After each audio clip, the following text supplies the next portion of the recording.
Argentina's President Alberto Fernandez will use his speech at 75th United Nations General Assembly today to stake a claim to the Falklands as part of his country's renewed sovereignty push.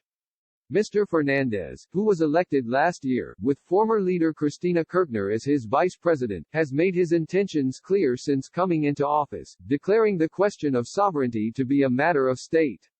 Since then, 3 pieces of legislation relating to the Falklands, which Argentina calls the Malvinas, were ratified by the country's Senate earlier this year.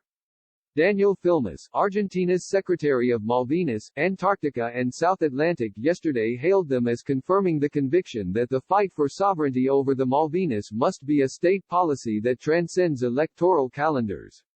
In an interview with Argentinian news agency Infobae prior to his speech, Peronist Mr. Fernandez signaled his intention to raise the issue, saying he planned to vindicate our rights in the Malvina Islands. Mr. Fernandez's speech will not be the first time Buenos Aires has attempted to involve the UN in the dispute over the British overseas territory, which Argentina invaded in 1982, triggering the Falklands War, which saw Britain reclaim the remote archipelago in the South Atlantic.